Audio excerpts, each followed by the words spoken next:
¿Se ve ahí? ¿Se ve ahí, Daniel? Perfecto. Bueno. Buenas noches. Buenas. Bueno, ¿empezamos? Sí. Ah, lo tienes ahí esta vez. Perfecto. Bueno, Daniel.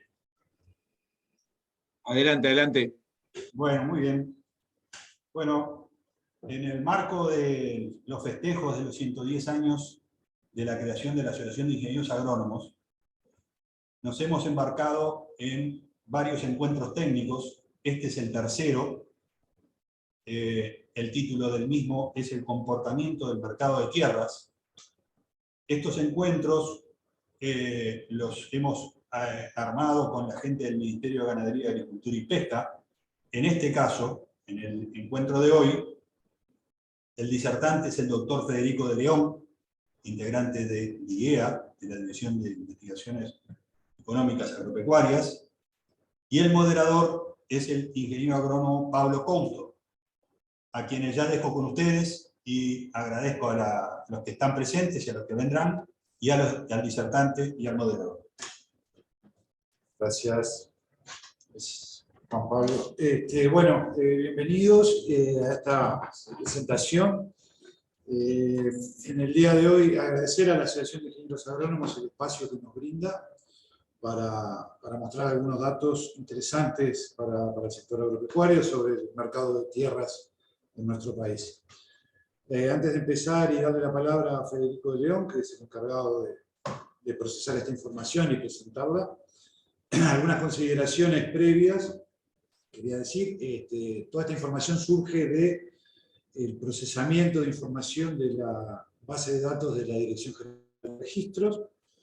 Esta base de datos tiene algunas debilidades que dificultan un poco el procesamiento de la misma, debido a que no está preparada como con fines estadísticos, pero bueno, gracias a algunos procesamientos y trabajo más manual que automatizado, logramos extraer esta información. Y lo segundo es que esta información nos da la pauta de la cantidad de transacciones reales que están inscritas en el registro. Entonces, en el periodo a investigar, por ejemplo, el año 2020, vamos a ver, tenemos un procesamiento de la información que fue declarada y que figura en el registro. Finalmente, decir que esta información es muy utilizada principalmente por la DGI y por el Poder Judicial para diferentes cálculos de impuestos o para solucionar cualquier tipo de litigio que tenga que ver con arrendamientos o compraventas. Y por último, antes de darle la palabra a Federico, decir que voy a pasar un aviso, aprovechando la oportunidad. La semana próxima, público de América Latina y los invitaron para discutir. ¿Sí? Y miren los temas. Primer tema, proceso de transformación en América Latina. Dice, conclusión. Hay un micrófono abierto, a ver Sí. si pueden cerrar. Y no, lo último que les quería comentar es que a partir de la semana que viene estaría saliendo el llamado para las contrataciones del personal para el censo agropecuario, que estamos hablando de una contratación de alrededor de 750 personas, que van a ser lo que van a estar trabajando en el campo durante los meses de octubre y noviembre. Así que, bueno, ese es el mensaje final, y lo dejo con Federico León, que va a presentar el comportamiento del mercado de tierras en nuestro país. Muchas gracias.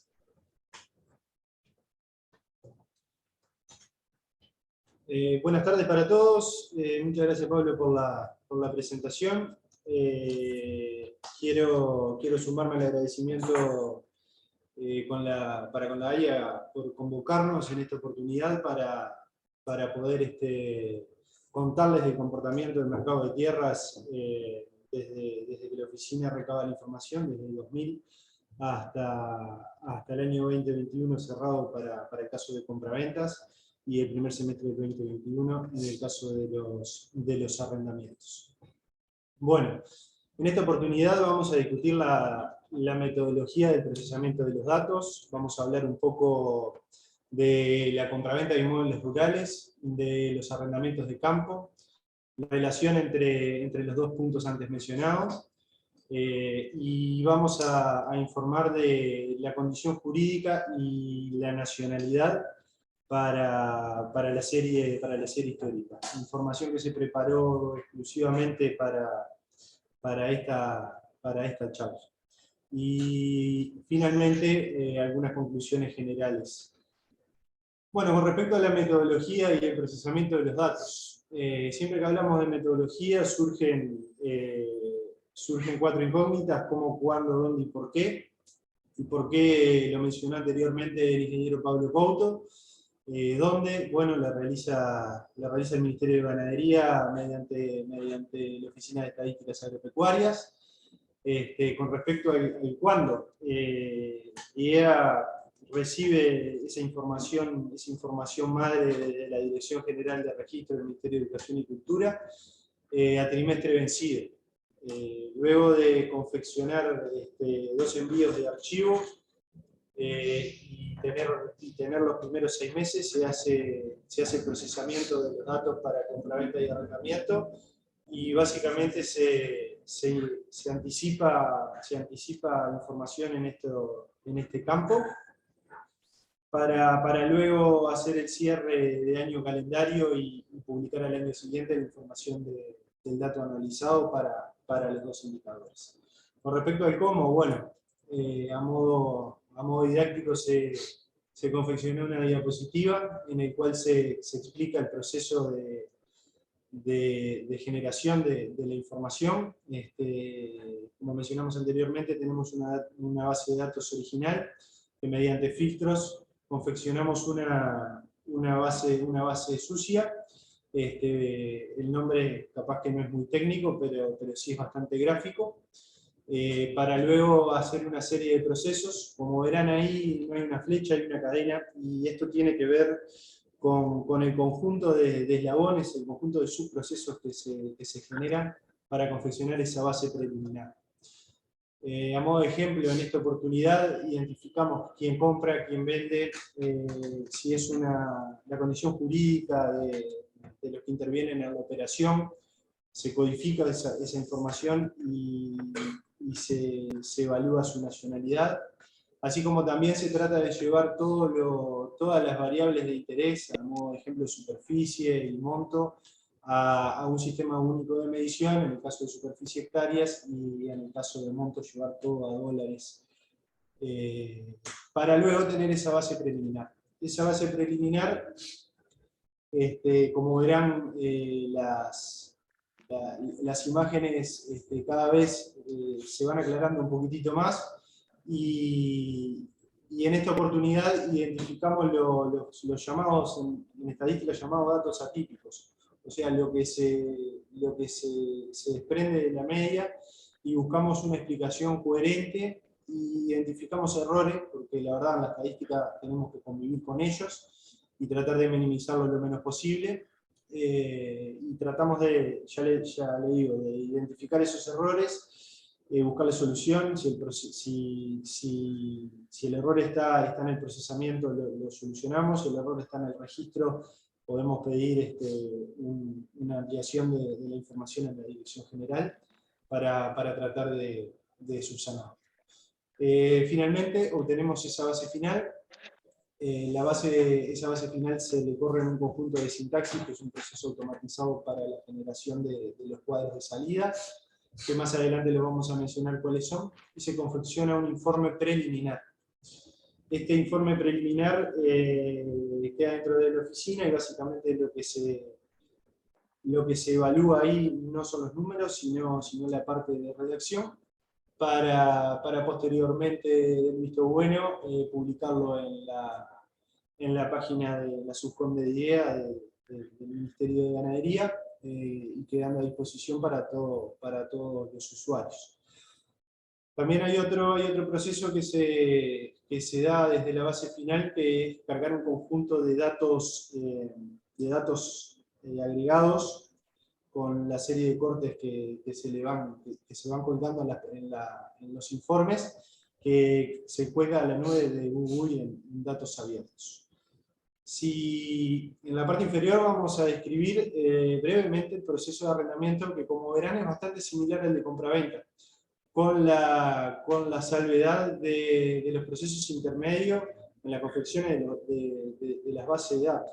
O sea, esas cadenas tienen sus procesos que son eslabones más grandes, más pesados, y como dijo Pablo, tienen una carga de hora muy importante para los recursos humanos de IEA, debido a que hay que codificar variables trascendentes en los arrendamientos, como es el destino efectivo de esa renta, el destino, si el contrato se abonó en un monto fijo o se abonó en base a producto, llamémosle kilos de soja, kilos de carne o litros de leche, y la duración del plazo de ese contrato. Esta información surge de básicamente dos variables que son alfanuméricas y que hay que leer registro por registro para poder codificarla y posteriormente procesarla. A continuación vamos a ver dónde estamos parados. La base inicial proviene de la Dirección General de Registro del Ministerio de Educación y Cultura. El grueso del procesamiento lo realizamos en IEA, y tenemos la fase final de publicación en la cual se encuentran los consumidores. Los consumidores, como mencionó apropiadamente el ingeniero Couto, son públicos y privados, entra la DGI, los juzgados y privados, tenemos desde consultas de productores pequeños hasta grandes inversores extranjeros que se interesan en nuestro agro. A continuación vamos a evaluar la compraventa de inmuebles rurales. Como les dije antes, en la metodología de cómo generamos la información, hay una serie de informes que están a disposición en la web del Ministerio. Básicamente tenemos el número de contratos, la superficie comercializada, el monto total y el precio promedio, desagregado por diferentes factores, como pueden ser el trimestre, el departamento, la escala de superficie, el precio de venta y la escala de índice también.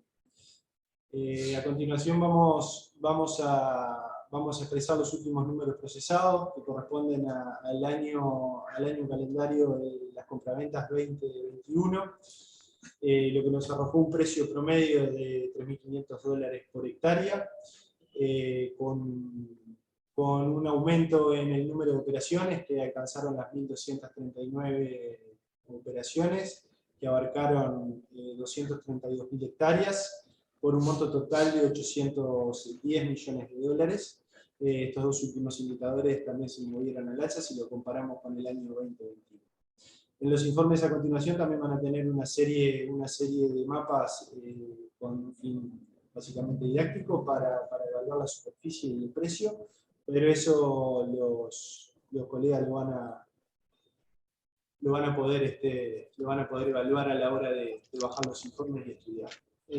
A continuación vamos a ver la serie histórica de las compraventas y hacer un breve análisis. Si tenemos en cuenta, bueno, en amarillo, perdón, está la superficie en miles de hectáreas, en azul tenemos los contratos y el precio lo tenemos en un gráfico lineal, color naranja. Vamos a evaluar si tenemos en cuenta la superficie, se ven claros tres escalones. Entre el 2003 al 2008, en Uruguay se comercializó en el entorno de las 760.000 hectáreas promedio por año, con una tendencia al alza en el precio. Luego en el segundo escalón tenemos que se comercializó alrededor de 340.000 hectáreas entre los años 2009 al 2013, para desembarcar en el 2014, en el cual obtuvimos el precio medio más alto de los campos, que alcanzó a $3.934 $4 por hectárea, para luego pasar a un periodo de baja superficie comercializada en torno a unas 180.000 hectáreas del 2015 al 2021, con valores fluctuantes entre $3.000 y $4.000. Vamos a quedarnos con el último número procesado, que son $3.500, que a su vez también coincide con la media de los 10 últimos años de precio de la tierra. Bueno, ahora vamos a dar un panorama de los arrendamientos de campos. Básicamente el mismo concepto que con compraventas. En los informes van a tener la información desagregada por trimestre, por destino, departamento, escala de precio y duración de los contratos. Información bastante rica para más o menos ir desagregando y teniendo una noción un poquito más clara del precio de este indicador de renta. La última información procesada hasta el momento es el primer semestre del 2021. Estamos cerrando. Por favor, si pueden apagar los micrófonos.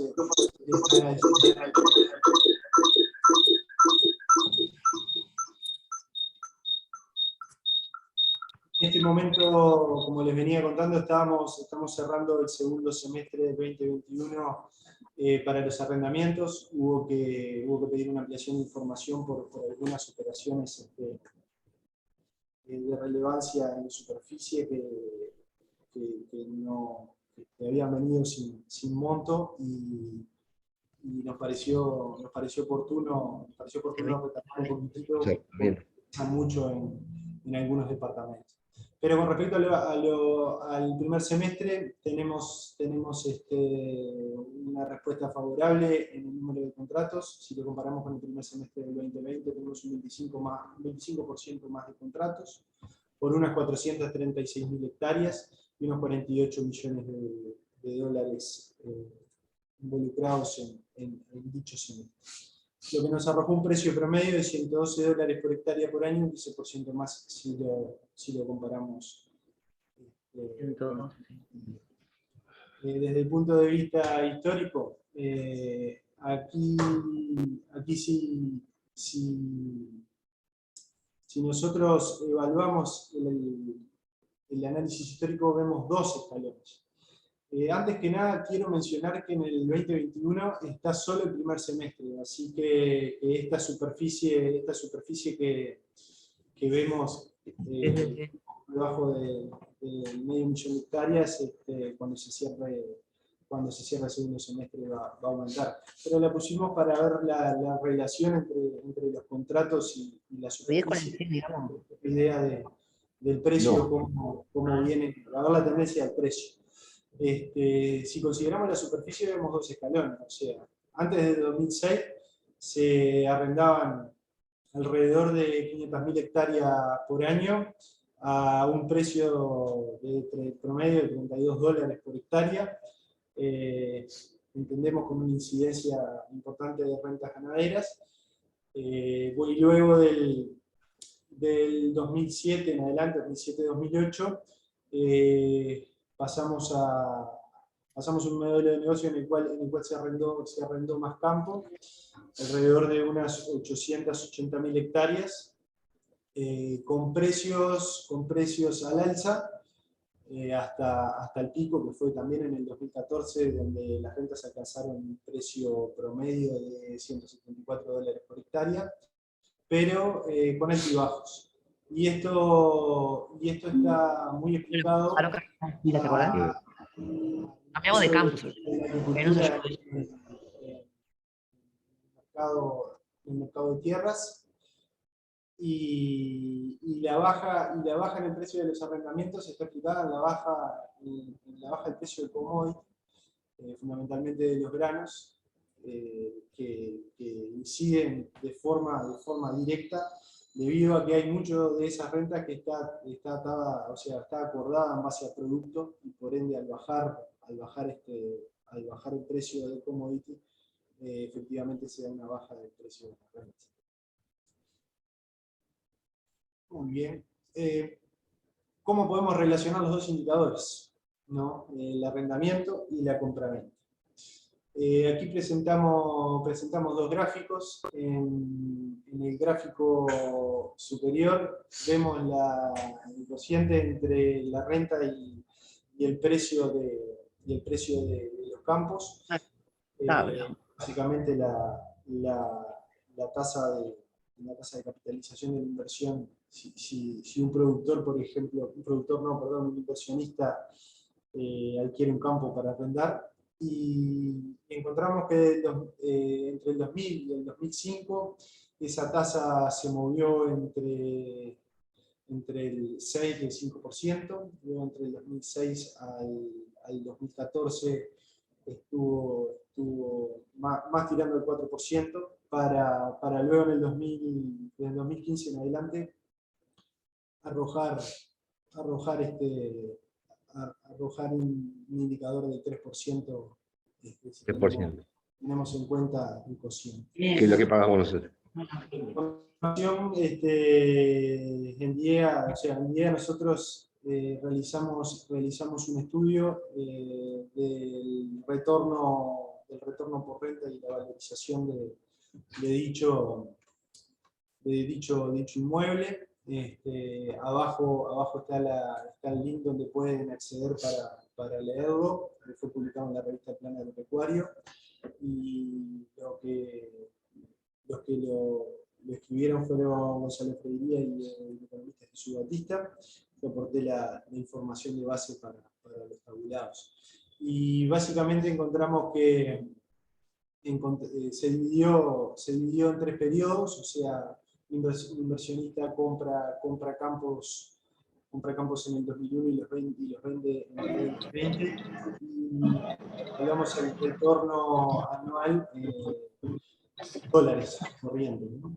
Para cada lapso. Encontramos que, bueno, en dicho periodo, este inversionista tuvo un 16.6%, mientras que si ese inversionista hubiera comprado el campo en el 2011 y 2020, tenía un retorno del 6.6%, y si hubiera invertido el capital en el 2015 y tenía que hacer en el 2020, andaba alrededor del 2%. Básicamente esto está explicado en el incremento de precios de los campos en el periodo, ¿no? Antes del 2014. Vamos a hablar un poquitito de las condiciones jurídicas. Esta información, como les mencioné anteriormente, no está procesada para... Perdona, Federico. Walter, por favor, apagar tu micrófono, o tú lo puedes silenciar de ahí, Federico.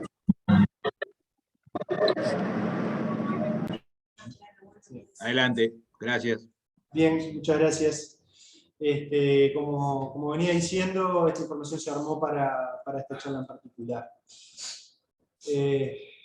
Más o menos la metodología de aquí en adelante es mostrar una serie de cuadros en el cual van a encontrar el número de contratos, la superficie, cuánto pesa el porcentaje, teniendo en cuenta la superficie, por condición jurídica, agregado para el conjunto de operaciones entre el 2000 y el 2001. 2021. En este caso vamos a hablar de los que compran campo, los adquirentes, con respecto a los vendedores. Los que compran campo, todos los que compraron campo en este periodo, la condición jurídica que predominó fueron las sociedades anónimas y las personas físicas. Básicamente un 1% más con respecto a la superficie fueron adquiridas por sociedades anónimas. Y bueno, en tercer lugar tenemos otras sociedades. Mientras que los vendedores, el 70% de la superficie fue vendida por personas físicas y el 23% por sociedades anónimas. Se van a expresar los datos de forma anual también, para que vean las fluctuaciones en los diferentes periodos de tiempo. En anaranjado van a tener la superficie de miles de hectáreas y en gris el porcentaje que representa esa superficie con respecto al total operado. Como veníamos diciendo anteriormente, las sociedades anónimas, si lo hablamos en términos absolutos, fueron los que adquirieron más campo en todo el periodo, aunque van cabeza a cabeza con las personas físicas.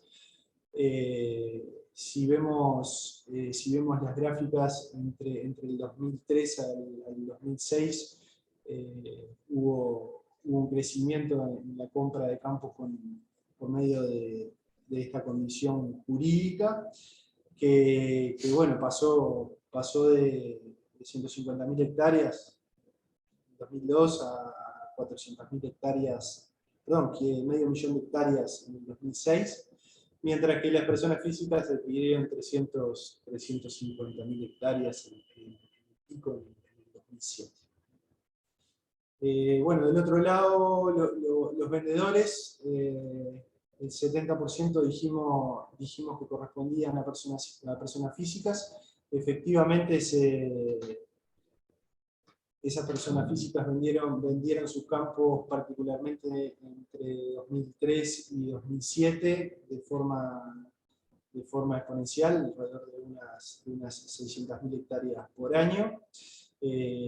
Aunque también vendieron las sociedades anónimas, en términos absolutos menos, con picos en el 2006 de 200.000 hectáreas y en el 2008 de casi 300.000 hectáreas. Desde el punto de vista, para tratar de sintetizar, evidenciamos un corrimiento de condición jurídica desde personas físicas a sociedades anónimas, particularmente en la compra-venta de campos. Para los arrendamientos, la misma metodología, están los mismos cuadros que mostramos para compraventa, y bueno, me gustaría que se quede, antes de ver los porcentajes en estos cuadros, quedarse con los números absolutos, o sea, la superficie comercializada, la condición jurídica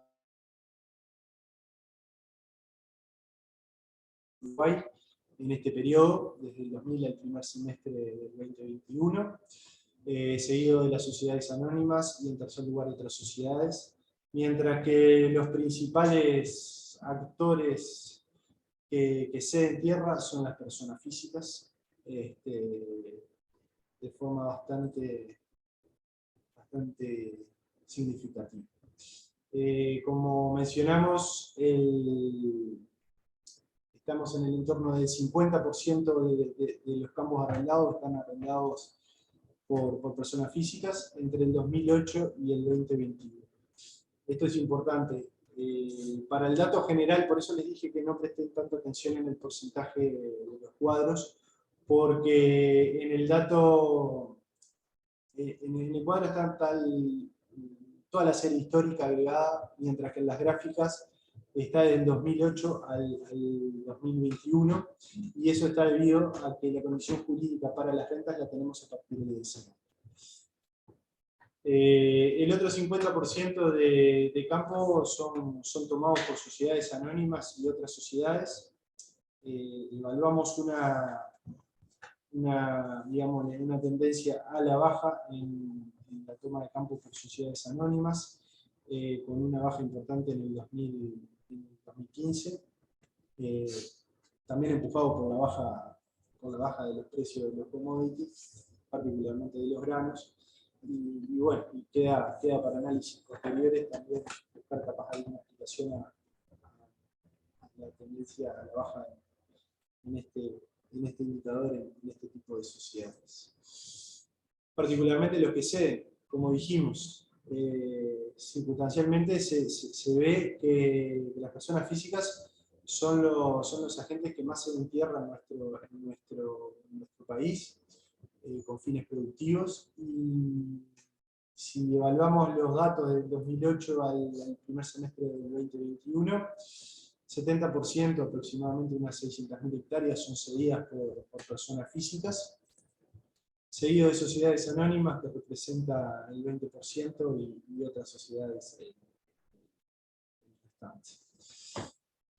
Vamos a hablar de las nacionalidades. Antes me quiero tomar un minuto para dejar bien en claro que la nacionalidad está atada a la condición jurídica persona física.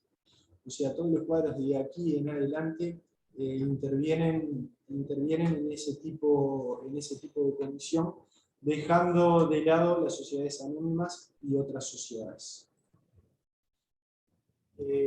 Con respecto a la compraventa, también vamos a evaluar los que compran y los que venden, de personas físicas. El 82,8% de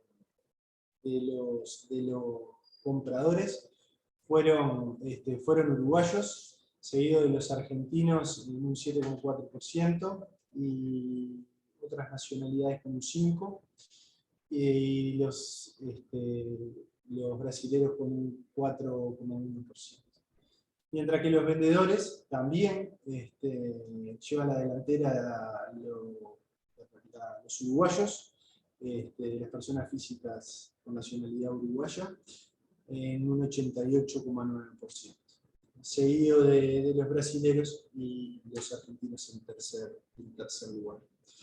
De esas 4,1 millones de hectáreas, es importante remarcar que bueno, 3,4 millones fueron compradas por uruguayos, particularmente entre 2002 y 2007. Pero también compraron otras nacionalidades como los argentinos, brasileños y otros, aunque en menor medida, ¿no? Los argentinos, como pueden evaluar, también compraron en esos mismos años, con picos en el 2004 y 2007, y fueron alrededor de 30.000 hectáreas en el primero y 25.000 hectáreas en el segundo. Si hacemos un análisis histórico, también va un poquito de la mano con las políticas llevadas en ese país. Los brasileños en el 2004 compraron alrededor de 20.000 hectáreas, en el 2004-2005, y otras nacionalidades también en 20.000 hectáreas, con un pico en el 2006. Con respecto a los vendedores, también los uruguayos fuimos los que vendimos más superficie, particularmente también entre el 2003 al 2007. Siempre por arriba del 90%, y si evaluamos el 2016, ahí vemos una baja de comercialización de campos por uruguayos.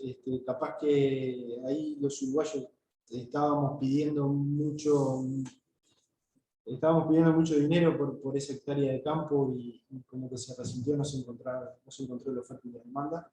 Pero también vendieron los argentinos, los brasileños y otros en esos periodos, en 2016, haciendo pesar en el porcentaje ese poco campo comercializado. Y si hacemos el análisis para los arrendamientos, aquí también los uruguayos son la estrella, digámosle, en el arrendamiento, y cediendo tierras en esta forma de contrato. Encontramos que el 92,2% de la superficie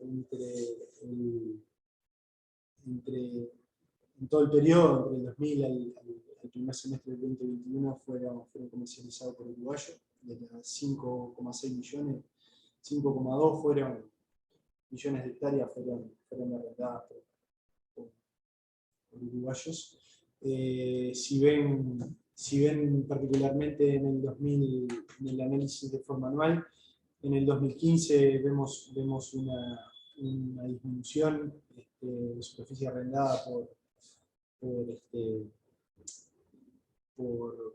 uruguayos, básicamente dado por el incremento en el precio de la renta, ¿no?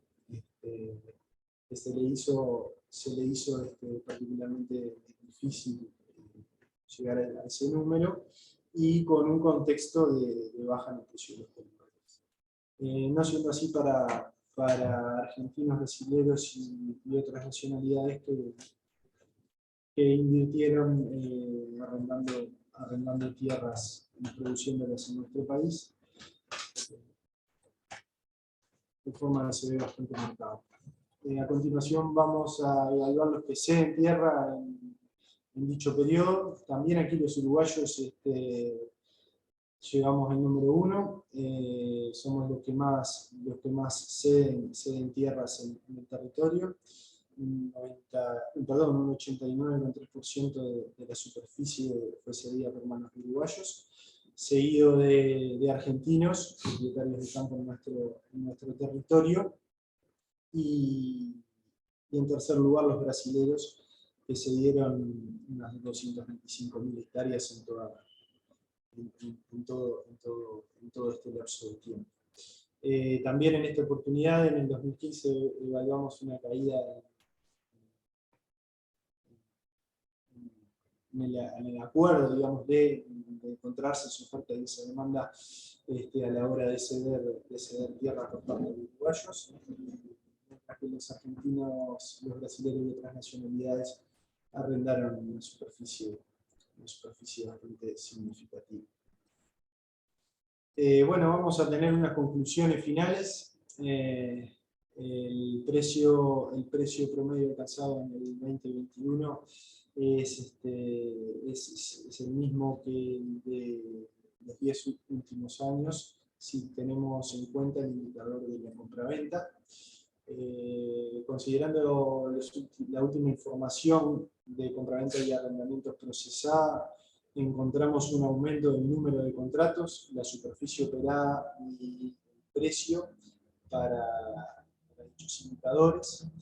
Se evidencia un cambio en la condición jurídica de la compraventa de inmuebles rurales de personas físicas a sociedades anónimas, particularmente acentuado entre los años 2002 y 2006.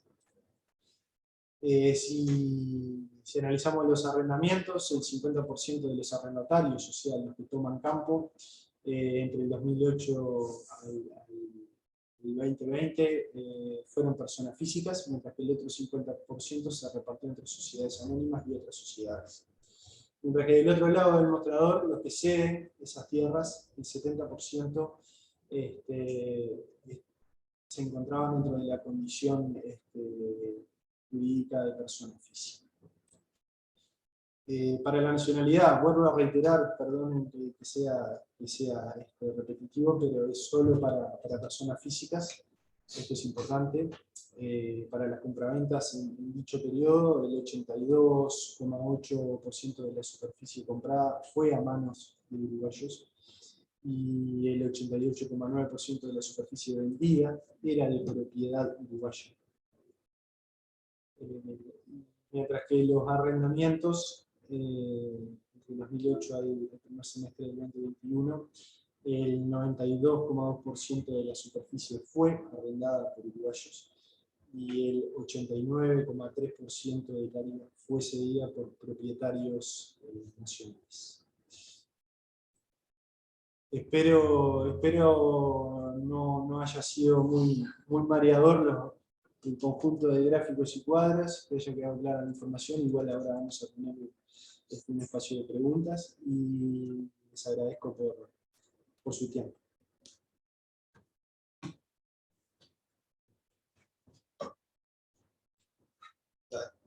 Daniel.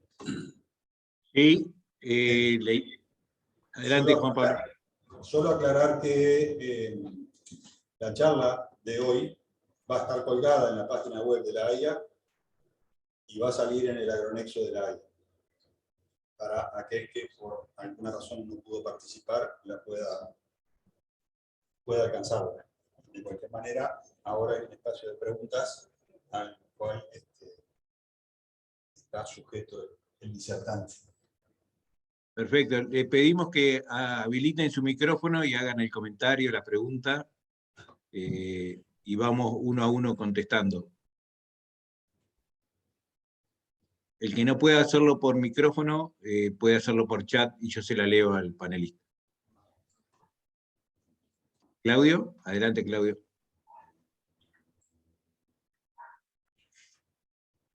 Ah, no, perdón, había habilitado su micrófono, pero no para hacer una pregunta.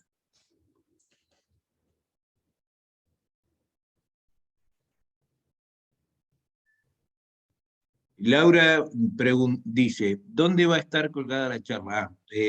Va a estar en la página web de la AIA y en el boletín diario de la AIA. Ahora te paso en el chat. Adelante con otra consulta.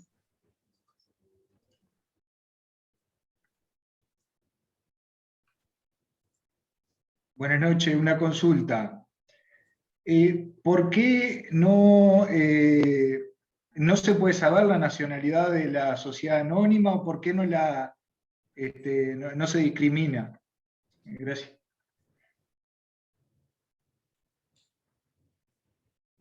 Daniel, buenas tardes, antes que nada. Particularmente la información de nacionalidad viene asociado a personas físicas. No la base de datos original que nos envía la Dirección General de Registro nos informa si es una sociedad anónima o una sociedad con contrato legal, una sociedad ganadera o, bueno, en fin, cualquiera sea, pero no se informa la nacionalidad de los socios. Eso sería más bien una pregunta para un contador. Pero creo que las sociedades, el fin de las sociedades es una forma de contrato comercial que bueno, son las reglas del juego y no tienen por qué informar su nacionalidad ni quiénes son. Más allá de que las acciones en el agro son nominativas y no el portador, pero no son feas. Gracias. O sea, en definitiva, la información de la nacionalidad, en ese caso, no te llega. No. Exactamente, no nos llega. Nos pasa algo similar en el censo agropecuario, Daniel. Tenemos las sociedades anónimas y no sabemos la nacionalidad del titular.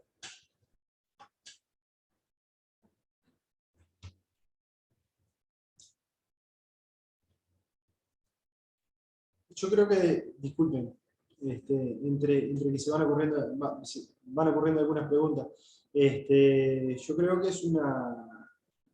sociedades anónimas es una forma de condición jurídica y básicamente aquí en la capital hay muchas empresas que se manejan con sociedades anónimas y también no informan su nacionalidad. Hablando con las que uno conoce, al menos que hay una persona física detrás. El problema cuando hay algunas sociedades anónimas que, por ejemplo, cotizan en bolsa y esas acciones se compran y se venden de forma más dinámica, también adjudicarle una nacionalidad a eso es bastante complicado. Creo que no es la mayor cantidad de sociedades, pero bueno, a mí se me planteo esa incertidumbre, a ver cómo le adjudicamos una nacionalidad en ese caso particular. Deja de compartir así lo ven.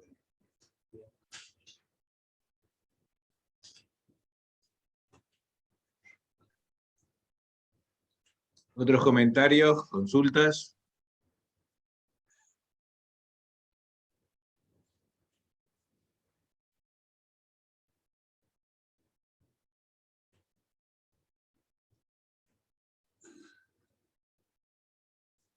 Gustavo, adelante, tienes la mano levantada. Sí, ahora sí. No, la pregunta es la siguiente: si tenían zonificada o por departamento las operaciones o lo que hay es ese número global.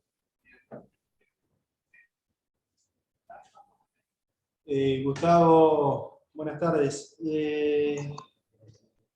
Lo decís a nivel de departamento, o sea, yo hice referencia a compraventa y arrendamiento, hice un esquema de la desagregación que tenemos a nivel, a nivel de los grandes números de monto total, número de contratos, superficie y precio, desagregado efectivamente en los casos por departamento, por trimestre. Lo que sí no tenemos, bueno, escala de precio, escala de venta, la duración de los contratos en el caso del arrendamiento. Lo que sí no está es la condición jurídica y la nacionalidad, que la información la procesamos particularmente para esta instancia de discusión. Se podría extraer de forma departamental también, sí. El otro factor es el índice CONIAT, ¿no?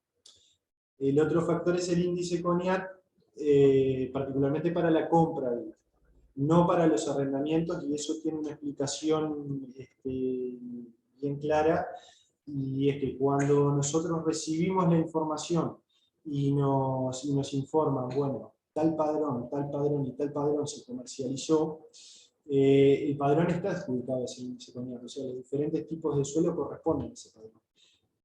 Particularmente en el caso de los arrendamientos, vamos a poner, ya que estamos en la Asociación de Ingenieros Agrónomos, vamos a poner el ejemplo de la agricultura de secano, arriendan un pedazo de ese padrón y no se informa el índice CONIAT del conjunto de suelos involucrado en ese pedazo. Entonces se nos hace dificultoso obtener el dato del índice CONIAT para los arrendamientos, ¿no? Si no, nos tendrían que informar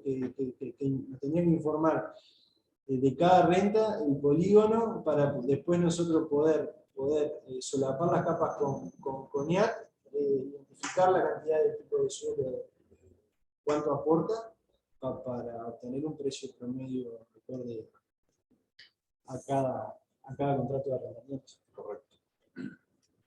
Y sobre todo, no te preguntaba porque yo vivo en Maldonado. Acá es decir, el precio generalmente no va con la productividad, ¿no? Entonces, Gustavo, por eso me interesaba el dato. me vino al pelo la pregunta para ahondar un poquitito más en la metodología y procesamiento de los datos, que esa parte es un eslabón más de esa cadena de procesos a la hora de generar el dato. El título dice campos con aptitud productiva. O sea, es el indicador compraventa de tierras productivas. Nos ha pasado de hace un tiempo a esta parte que evidenciamos en el otro proceso de identificar los outliers, o sea, los datos que se escapan de la media, de campos que valían 30, 40 mil dólares por hectárea. Esos campos no están, porque esos campos no fueron un destino productivo, fundamentalmente en la zona tuya en Maldonado, así que efectivamente esas compraventas que tú tienes en la cabeza no están en esta base de datos, porque hay otro fin atrás. Capaz que turístico, que no representa la realidad productiva del país, y si lo ingresamos ahí, elevamos el precio medio de la tierra, y bueno, luego eso se repercute, por ejemplo, en la parte impositiva, y no hay beneficio. Correcto, ahora sí.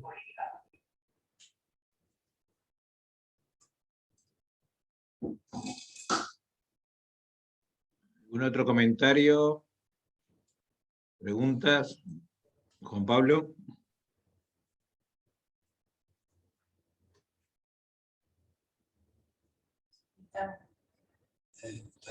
Hasta luego, Eduardo.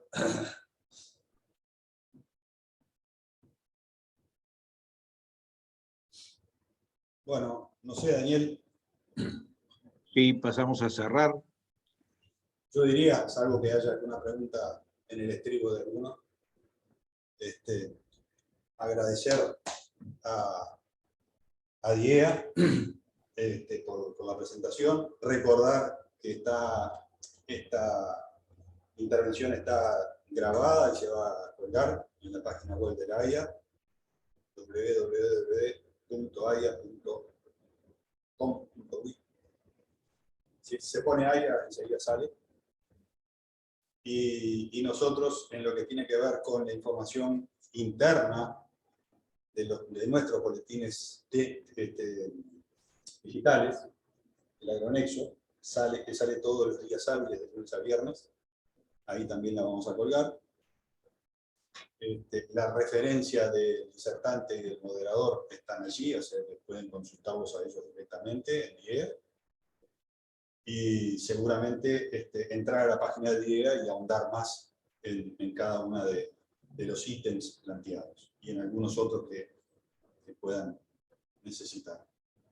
Así que por ahora agradecer y bueno, y agradecer a todos los participantes también. Daniel. Bueno, muchas gracias y nos vemos en otra actividad próximamente. ¿Tú cerrás? Y cerrá ahí, Federico, y la grabación automáticamente se procesa. Gracias. Muy bien. Bueno, hasta luego. Muchas gracias para todos. Gracias. Gracias, muy interesante. Gracias, muy buena la información. De vuelta.